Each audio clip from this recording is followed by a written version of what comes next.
चलिए बेटा, last lecture बेटा हमने चैप्टर नंबर 5 का स्टडी किया था, डिस्कवरी ऑफ पॉजिटिव रेज। ठीक है।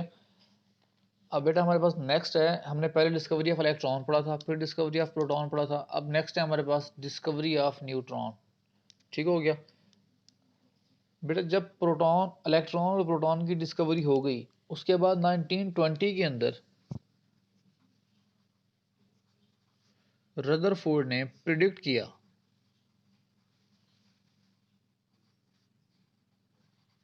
रदरफोर्ड ने कहा कि जब एटम के अंदर एक पॉजिटिव और नेगेटिव एटम है, इसके अंदर एक पार्टिकल है, तो इसके अंदर न्यूट्रल पार्टिकल भी होना चाहिए। रदरफोर्ड ने क्या किया, प्रिडिक्ट किया। इसने प्रिडिक्ट किया क्या, का neutral particle must be present in the nucleus. क्या इसने प्रोडिक्शन दी, इसने कहा a neutral particle must be present in the nucleus. Rutherford ने कहा कि न्यूक्लियस के अंदर कोई न्यूट्रल पार्टिकल भी होना चाहिए लाजमी। उसके बाद बेटा 1932 के अंदर एक हमारे पास और साइंटिस्ट था, चैडविक।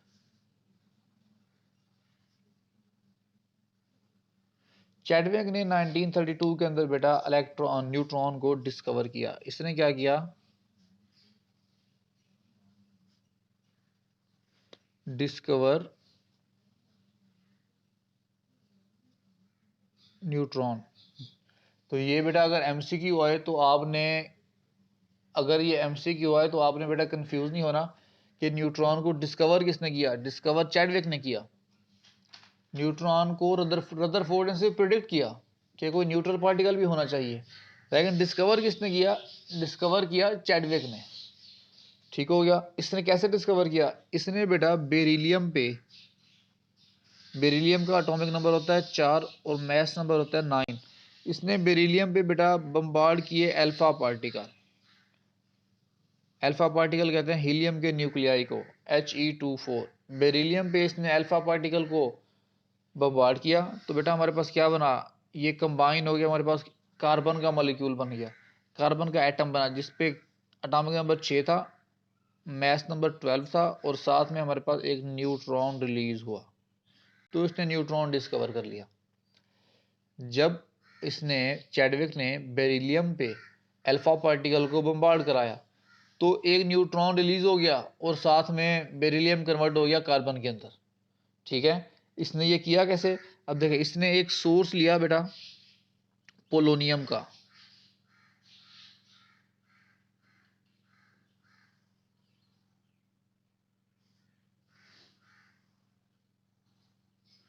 एक सोर्स लिया इसने, इसमें इसमें क्या था, पोलोनियम था। पोलोनियम बेटा एक रेडियो एक्टिव मटेरियल है। ये क्या है, पोलोनियम इसका नाम है। पोलोनियम एक एलिमेंट है पीरियोडिक टेबल में जो कि रेडियो एक्टिव है। ये एलिमेंट अल्फा पार्टिकल एमिट करता है, तो इसने क्या एमिट किया, अल्फा पार्टिकल। पोलोनियम ने क्या एमिट किया, अल्फा पार्टिकल। ये अल्फा पार्टिकल ने बेटा कोलाइड किया आगे बेरिलियम के साथ। किसके साथ, मैंने कहा ना अल्फा पार्टिकल को बेरिलियम के साथ कोलाइड कराया, तो इसने आगे ऐसे बेरिलियम का एटम जो है वो उसने प्लेस कराया। अल्फा पार्टिकल ने कोलाइड किया बेरिलियम पे, तो उसके बाद बेटा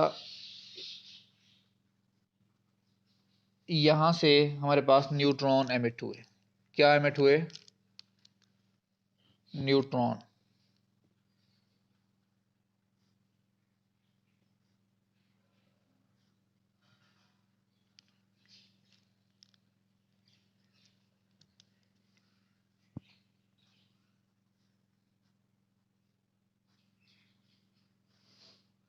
न्यूट्रॉन एमिट हुए।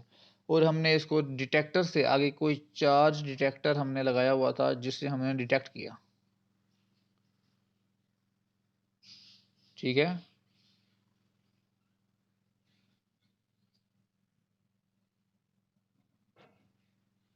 मैं बताता हूँ बेटा। हाँ जी, क्या कह रहे हैं आप? हाँ जी, हाँ जी, हमने न्यूट्रॉन को यहाँ पे हमने हमने यहाँ न्यूट्रॉन को मेंशन किया है। हाँ, उसको हमने मेंशन नहीं किया क्योंकि हम न्यूट्रॉन की डिस्कवरी पढ़ रहे हैं ना, इक्वेशन में हमने बता दिया, यहाँ पे हमने फोकस किया कि न्यूट्रॉन हमारे पास ये एमिट हो रहे हैं।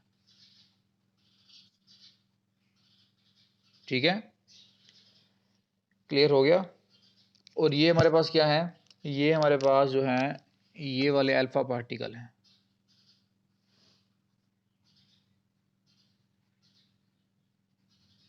ठीक हो गया। तो हमने कहा बेटा, जब चैडविक ने पोलोनियम लिया, पोलोनियम से इसने अल्फा पार्टिकल एमिट करवाए, उसके बाद इसने उसको बेरिलियम पे बम्बार्ड करवाया, तो बेटा हमारे पास न्यूट्रॉन एमिट हुए। यह समझ में आ गया सबको? ये डिस्कवरी थी बेटा न्यूट्रॉन की। अब हम प्रॉपर्टीज देखते हैं न्यूट्रॉन की। अब नेक्स्ट है हमारे पास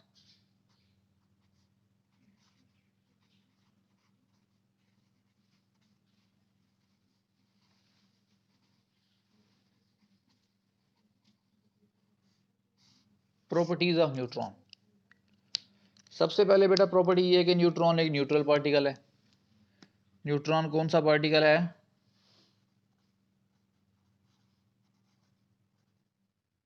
न्यूट्रल पार्टिकल है बेटा न्यूट्रॉन। न्यूट्रॉन एक न्यूट्रल पार्टिकल है, इस पर कोई चार्ज नहीं है। ठीक है, जिस तरह इलेक्ट्रॉन पे नेगेटिव चार्ज था, जिस तरह प्रोटॉन पे पॉजिटिव चार्ज था, न्यूट्रॉन पे कोई चार्ज नहीं है, ये एक न्यूट्रल पार्टिकल है। दूसरा, neutron can not ionise a gas. Can not, हमने हमने इलेक्ट्रॉन का पढ़ा था, अगर आप लोगों को याद हो, गई ये गैस को आयोनाइज कर सकता है, लेकिन neutron can not ionise a gas. ठीक हो गया। थर्ड पॉइंट हमारे पास है, they they are highly penetrating particles. They are highly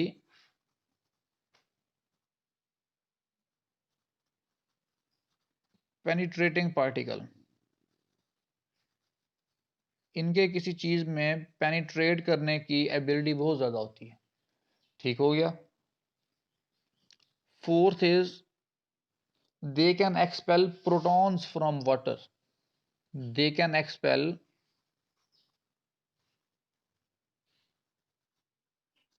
they can expel proton from water. उसके अलावा पेपर, उसके अलावा paraffin,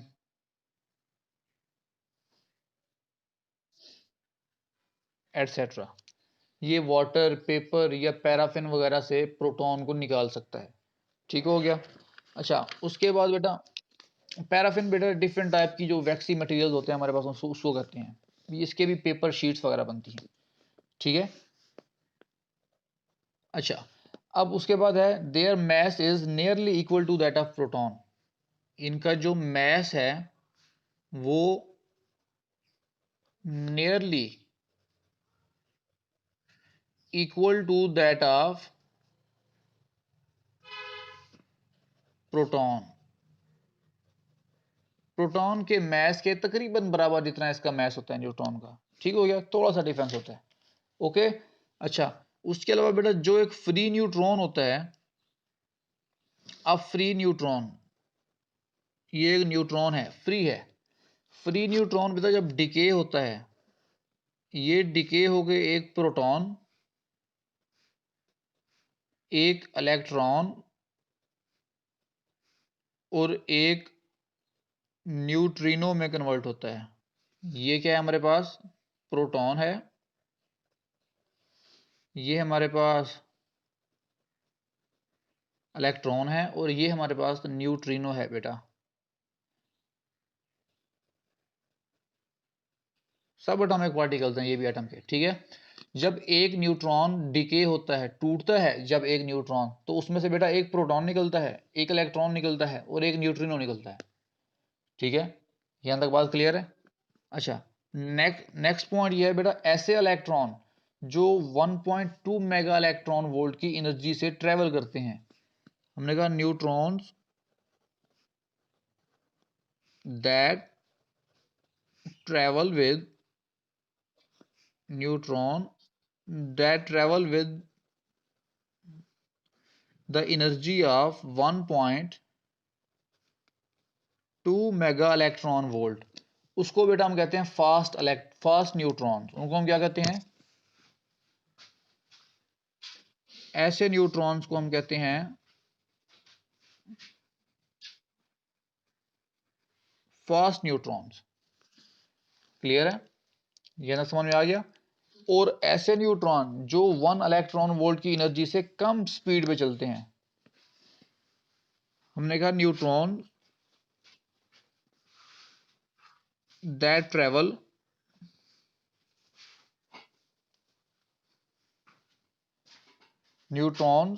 travel with energy below 1 electron volt, उनको हम क्या कहते हैं? उनको हम कहते हैं बेटा स्लो न्यूट्रॉन्स। वो कौन से न्यूट्रॉन होते हैं?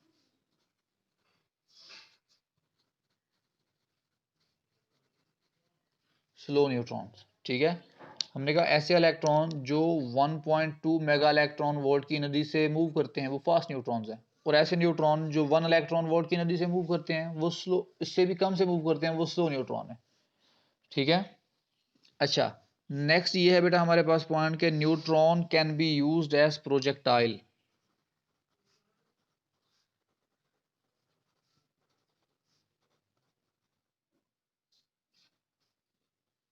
ये प्रोजेक्टाइल के तौर पे यूज हो सकता है। अच्छा, उसके अलावा हमने ये पढ़ा है कि जो न्यूट्रॉन है they can be use in treatment of cancer, can be used in treatment of cancer. ये बेटा कैंसर को ट्रीट करने के लिए भी यूज होता है, ठीक हो गया। अच्छा, नेक्स्ट पॉइंट हमारा बेटा, ये न्यूक्लियर रिएक्शन जनरेट कर सकता है। They can produce nuclear reaction. कौन से रिएक्शन? न्यूक्लियर रिएक्शन बेटा ये प्रोड्यूस कर सकता है। कैसे, कौन से? अब देखें, फॉर एग्जांपल हमने बेटा न्यूट्रॉन को जब बम्बार्ड कराया नाइट्रोजन के साथ, ये फास्ट न्यूट्रॉन की बात हो रही है, ठीक है, ये फास्ट न्यूट्रॉन है।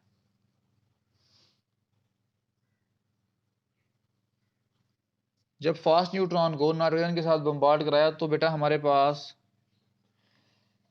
बोरॉन का एलिमेंट बना 511 प्लस अल्फा पार्टिकल हीलियम बन गया हमारे पास, ठीक है।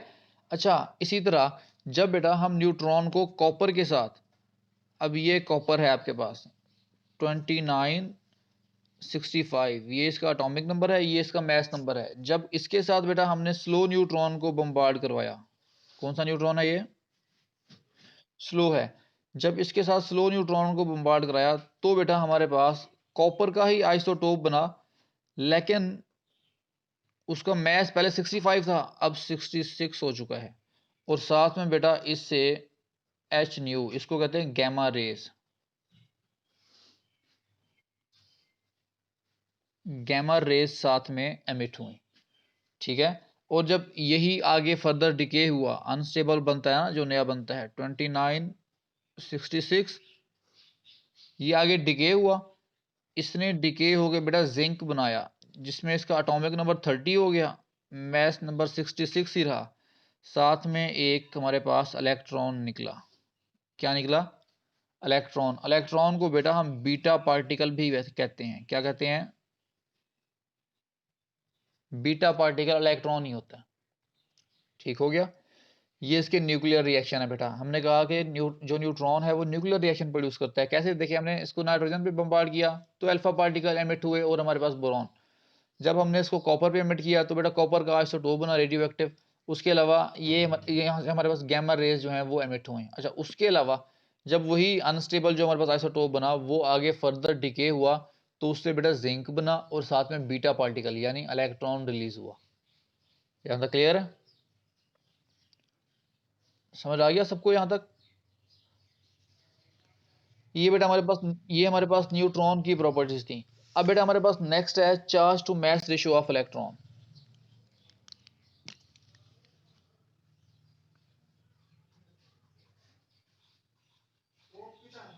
नेक्स्ट है चार्ज टू mass ratio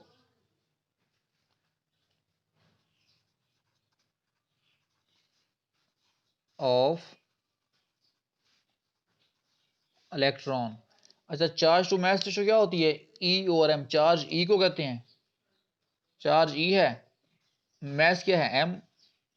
तो बेटा E और M वैल्यू हम इलेक्ट्रॉन की ये फाइंड करने लगे हैं। ठीक हो गया बेटा। सबसे पहले हमारे पास जॉल थॉमसन था, एक साइंटिस्ट। कौन था? J Thomson. इसने बेटा 1897 के अंदर इलेक्ट्रॉन की ई और एम वैल्यू डिटरमाइन की। जे थॉमसन ने 1897 के अंदर इलेक्ट्रॉन की ई और एम वैल्यू क्या की? डिटरमाइन की। इसने क्या किया? इसने एक डिस्चार्ज ट्यूब यूज की अपने एक्सपेरिमेंट के अंदर। ठीक, अच्छा, अब वो हम ऑपरेटर्स पहले उसका बना लेते हैं।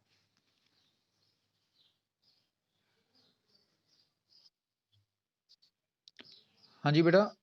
हाँ जी बेटा, ये भी इसी ने डिस्कवर की थी।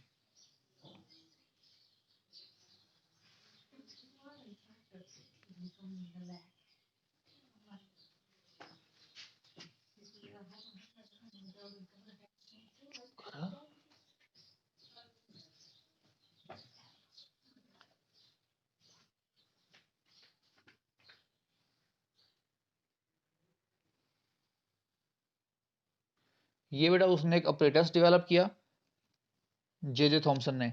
उसने यहाँ पे एक कैथोड यूज किया। ये डिस्चार्ज ट्यूब ही है बेटा। और यहाँ पे उसने एक क्या यूज किया? एनोड यूज किया।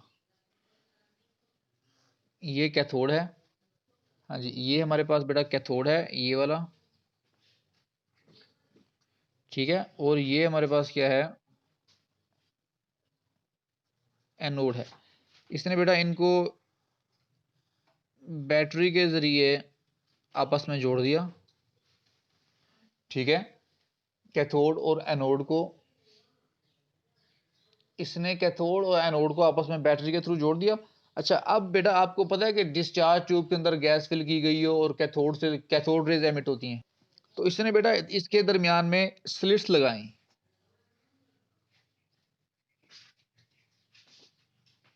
क्या लगाई?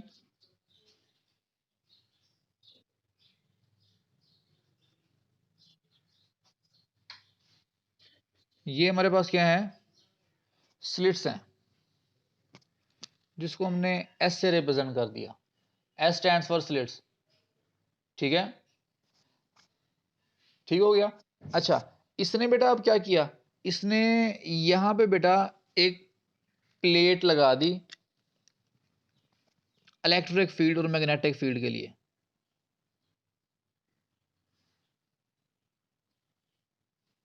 ये इसने जो प्लेट लगाई, इस पे पॉजिटिव चार्ज था। ये इसने जो प्लेट लगाई, इस पे बेटा नेगेटिव चार्ज था। ठीक है, और इसने क्या किया? इसने यहां पे एक मैग्नेटिक फील्ड भी उसका सेटअप लगा दिया।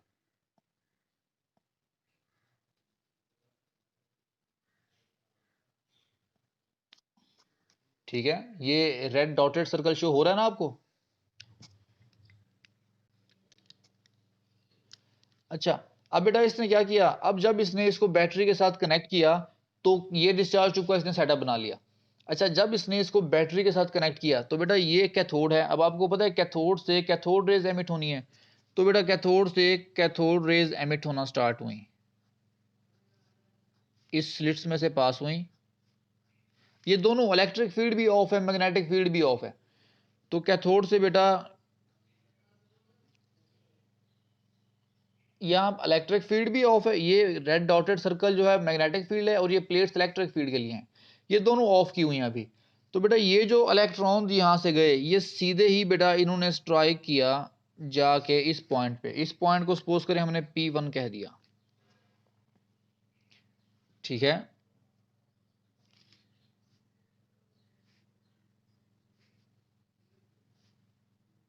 ओके ओके, हमने कहा कि जब इसने इलेक्ट्रिक और मैग्नेटिक फील्ड दोनों ऑफ की हुई हैं तो बेटा इस स्लिट्स में से इलेक्ट्रॉन पास होते हुए ये P1 पॉइंट पे जाके स्ट्राइक किए।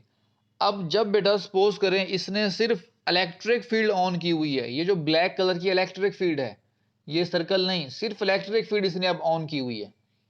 अब इलेक्ट्रिक फील्ड ऑन है, कैथोड रेज पे चार्ज क्या है, नेगेटिव है, तो ये किस तरफ मूव करेंगे, पॉजिटिव प्लेट की तरफ करेंगे ना, पॉजिटिव प्लेट ऊपर की तरफ है।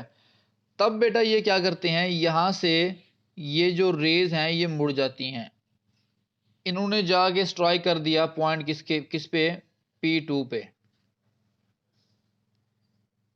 ठीक है।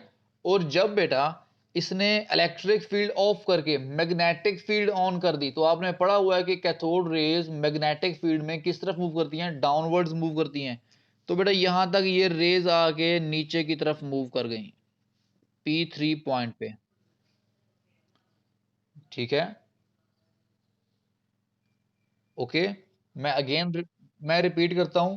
मैंने कहा कि जब इसने सिर्फ इलेक्ट्रिक फील्ड ऑन की तो बेटा ये रेज बेंड होके ऊपर, पॉजिटिव प्लेट ऊपर थी तो ये ऊपर की तरफ बेंड हो गई, P2 पॉइंट पे जाके स्ट्राइक किया। जब इसने जब इसने इलेक्ट्रिक फील्ड ऑफ करके सिर्फ मैग्नेटिक फील्ड ऑन की तो बेटा वो डाउनवर्ड्स बेंड हो गई और P3 पॉइंट पे आप स्ट्राइक किया। और जब बेटा इसने दोनों फील्ड्स ओपन कर दी, इसने इलेक्ट्रिक फील्ड भी ऑन कर दी, मैग्नेटिक फील्ड भी ऑन कर दी, तब अगेन हमने ये देखा कि यहां से रेज एमिट हुई और वो सीधा आगे P1 पॉइंट पे स्ट्राइक की। इसका मतलब इलेक्ट्रिक फील्ड ने मैग्नेटिक फील्ड का इफेक्ट था जो कैंसिल कर दिया, और अगेन ना वो ऊपर मूव किया कैथोड रेज, ना नीचे गई, वो सीधा P1 पॉइंट पे दोबारा आके स्ट्राइक हुई। क्लियर है। तो बेटा इन टू मैग्नेटिक फील्ड्स की स्ट्रेंथ को बाय कंपेयरिंग,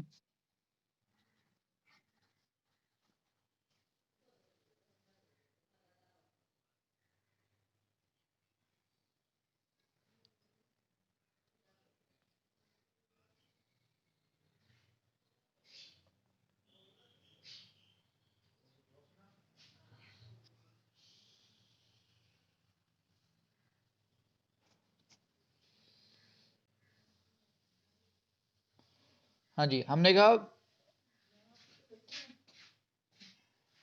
कि by comparing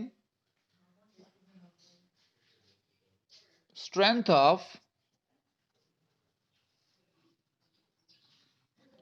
to fields, by comparing strength of two fields, कौन सी फील्ड है, इलेक्ट्रिक फील्ड और मैग्नेटिक फील्ड, ठीक है। We determine we determine E over M of electrons, ठीक है। और ये हमारे पास क्या आया, E ओवर M जो हमने फाइंड की बेटा वो हमारे पास इक्वल आया 1.76 multiplied by 10 raise to power 11 coulomb पर किलोग्राम। इसका क्या मतलब है, इसका मतलब है 1 किलोग्राम इलेक्ट्रॉन के अंदर इतना चार्ज होता है, 1.76 मल्टीप्लाई बाय 10 टू पावर 11। यहां तक क्लियर है बेटा। ई और एम वैल्यू बेटा इलेक्ट्रॉन की आपको समझ में आ गई, सबको क्लियर है बेटा। ये इंपॉर्टेंट टॉपिक है, इंपॉर्टेंट टॉपिक है, लॉन्ग क्वेश्चन में आते हैं ये। और यहां से बेटा ये जो फास्ट न्यूट्रॉन्स और स्लो न्यूट्रॉन्स है ये शॉर्ट क्वेश्चन में आता है, और ये जो इसका न्यूक्लियर डीके है ये भी शॉर्ट क्वेश्चन में आता है, ठीक है। हाँ जी।